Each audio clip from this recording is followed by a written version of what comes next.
വഖഫ് bill പാർലമെൻറ്റിൽ പാസ്സാക്കിയ ദിവസം ചർച്ച ഒരുപാട് നീണ്ടുപോയി. പുലർച്ചെ 3 മണി വരെയാണ് ചർച്ച പോയത്. അതിനുശേഷമാണ് മണിപ്പൂർ ഇഷ്യൂവിനെക്കുറിച്ച് ചർച്ച ചെയ്ത്. അവിടെ രാഷ്ട്രപതി ഭരണം ഏർപ്പെടുത്തിയതിനെക്കുറിച്ചുള്ള ചർച്ചയായിരുന്നു. വളരെയധികം സമയം ചർച്ചയ്ക്ക് ആവശ്യമായൊരു വിഷയമാണ്. 2 വർഷമായിട്ട് അവിടെ കലാപം നടക്കുകയാണ്. പക്ഷേ 10 മിനിറ്റ് കൊണ്ട് ചർച്ച തീർന്നു.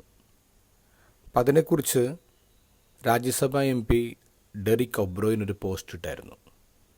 അദ്ദേഹം പറഞ്ഞത് 2022 തൊട്ട് PM മോദി സഞ്ചരിച്ച ദൂരം 3.8 ലക്ഷം കിലോമീറ്ററാണ്. എന്ന് പറഞ്ഞാൽ ഈ ഭൂമിയിൽ നിന്ന് ചന്ദ്രനിലേക്കുള്ള ദൂരം. എന്നിട്ടും നമ്മുടെ PMന് മണിപ്പൂരിലേക്ക് എത്താൻ പറ്റിയിട്ടില്ല.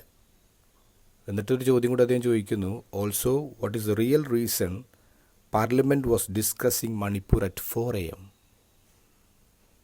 കൃത്യമായൊരു ചോദ്യമാണ്.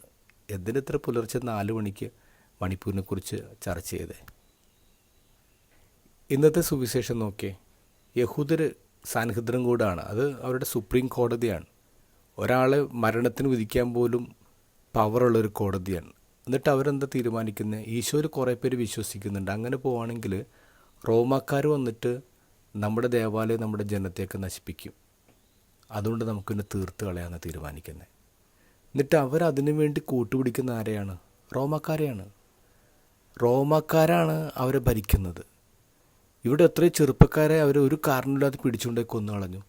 ഇവിടെ എത്രയോ സ്ത്രീകളെ അവർ റേപ്പ് ചെയ്തു, എത്രയും കുഞ്ഞുങ്ങളെ കൊന്നു.